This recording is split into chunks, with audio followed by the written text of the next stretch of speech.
وزیر جس کو کامیابی ملی تھی وہ اب اشمیدائی جن کو لینے بھی جا رہا تھا۔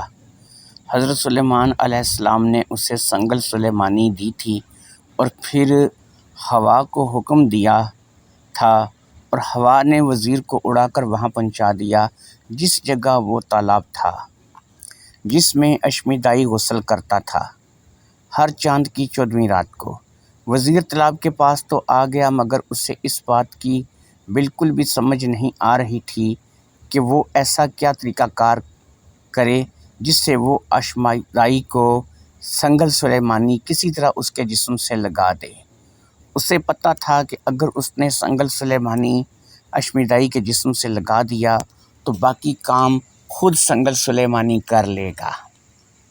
آخرکار کافی غور پر وزیر کے ذہن میں ایک ترکیب آ ہی گئی۔ وزیر نے اس تالاب کو اس کے حال پر چھوڑا اور قریب کی بستی کی طرف روانہ ہو گیا۔ بستی میں پہنچ کر وزیر نے چند ایسے لوگوں کو تلاش کیا جو کہ کسی بھی چیز کے ذریعے سے تالاب کا پانی نکال کر تالاب کو خالی کر سکتے تھے، اور پھر وزیر ان لوگوں کو ساتھ لے کر واپس تالاب پر آ گیا۔ چاند کی 14ویں رات کو ابھی 2 دن باقی تھے۔ یہ 2 دن بہت تھے، کافی تھے تالاب کو پانی سے خالی کرنے کے لیے، اور پھر وزیر نے ان لوگوں کو کام پر لگا دیا۔ وزیر کے کہنے پر کام شروع ہو گیا، اور پھر جس رات 14ویں رات تھی اس دن تالاب تقریباً خالی ہو گیا تھا۔ اتنا ہی پانی موجود تھا جس سے یہ پتہ چلتا کہ یہ ایک تالاب ہے، بس برائے نام پانی تھا۔ وہ لوگ اجرت لے کر روانہ ہو گئے اور اب صرف وزیر رہ گیا۔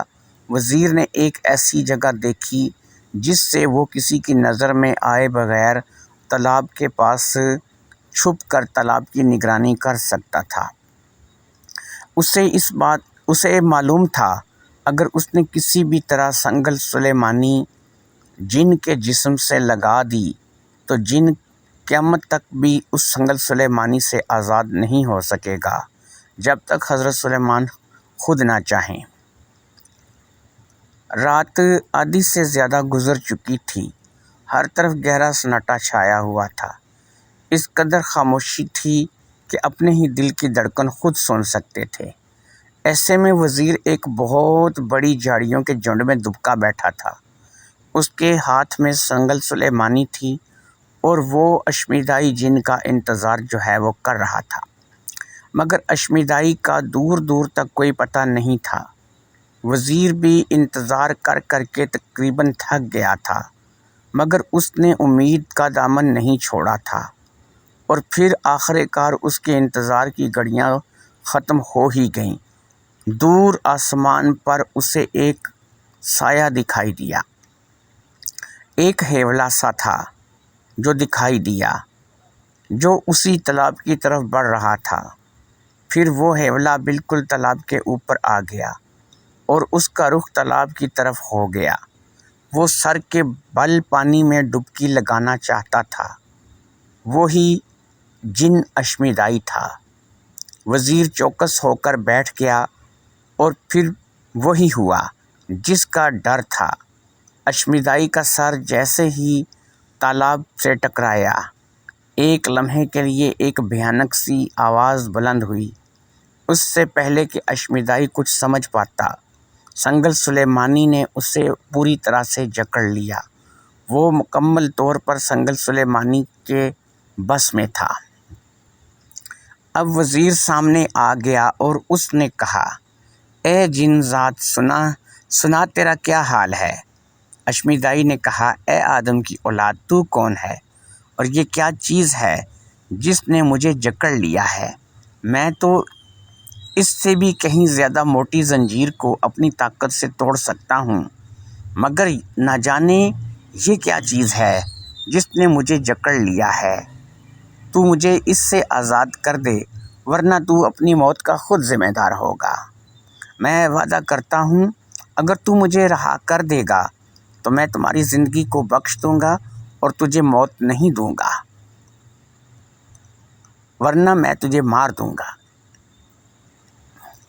وزیر نے کہا میری چھوڑ تو اپنی خیر منا، اس سنگل سے جب تک حضرت سلیمان علیہ السلام نہ چاہیں تو قیامت تک بھی تو آزاد نہ ہو سکے گا، اس لیے اپنی اکڑ چھوڑ اور میرے ساتھ دربار سلیمانی میں چل۔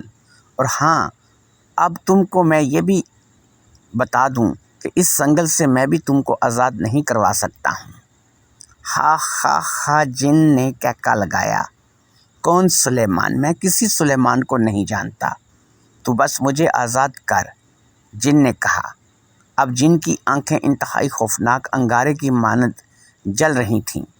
وزیر نے کہا آزاد تو تم کو حضرت سلیمان ہی کر سکتے ہیں، یہ تو اب میرے بس کی بات نہیں ہے، تو میرے ساتھ چل تو آزاد بھی ہو جائے گا اور تجھے جس کام کے لیے قید کیا ہے یہ بھی پتہ لگ جائے گا۔ جن نے کہا ٹھیک ہے، میں تیرے ساتھ چلوں گا، مگر مجھے کیوں لے کر جا رہے ہو یہ تو بتا دو۔ اب وزیر نے کہا تھوڑا صبر کرو، محل میں پہنچ کر پتہ چل جائے گا۔ اصل میں اشمیدائی اپنی ہر کوشش کر چکا تھا، نہ ہی اس کا زور چل رہا تھا اور نہ ہی کوئی جادو ٹونا کام کر رہا تھا، اس لیے اب اس کے سوا کوئی حل نہیں تھا کہ وہ وزیر کی بات مان لے اور وزیر کے ساتھ چلا جائے، لہٰذا وہ وزیر کے ساتھ چل پڑا۔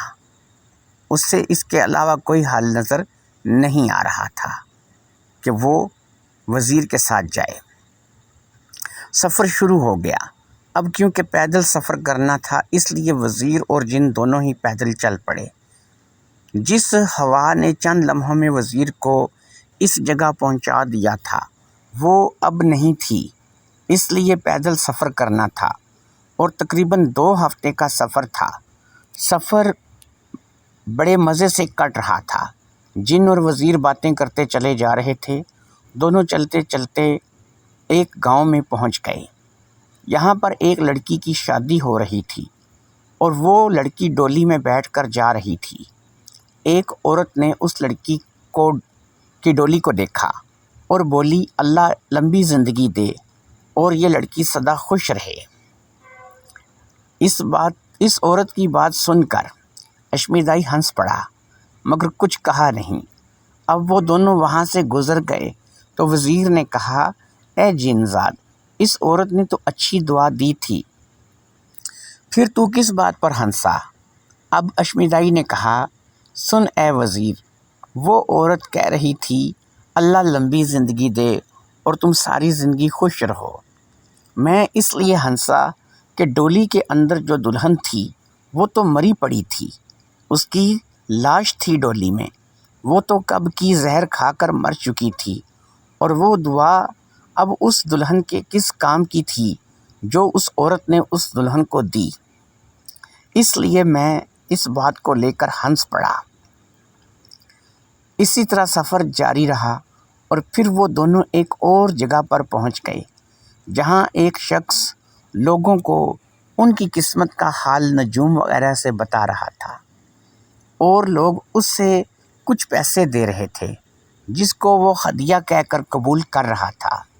وزیر اور اشمیدائی جب یہاں سے گزرے تو اب ایک مرتبہ پھر ہنس پڑا۔ اب کی بار پھر وزیر نے اشمیدائی جن سے پوچھا اے جن زاد، اب تو کیوں ہنس رہا ہے؟ جن نے کہا یہ نجومی جس زمین پر بیٹھا لوگوں کی قسمت کا حال بتا رہا ہے، اس زمین میں صرف 2 فٹ کے نیچے دفینہ دفن ہے۔ اگر یہ اتنا عالم ہوتا تو خزانہ نکال کر سب سے پہلے اپنے حالات ٹھیک کرتا، اس طرح خوار نہ ہوتا۔ میں اس لیے ہنسا تھا کہ وہ خود اپنی قسمت سے بے خبر ہے اور لوگوں کو ان کی قسمت کا حال بتا رہا ہے۔ اسی طرح سفر جاری رہا۔ وزیر کو اس بات کا احساس بڑی اچھی طرح سے ہو چکا تھا کہ اس جن کے پاس بے حد علم ہے اور یہ جن کافی طاقتور بھی ہے۔ اگر حضرت سلیمان نے سنگل سلیمانی نہ دیا ہوتا تو یہ جن کسی بھی شکل میں قابو نہ آ سکتا۔ اسی طرح دونوں سفر کرتے کرتے محل سے نزدیک ہوتے چلے جا رہے تھے اور یہ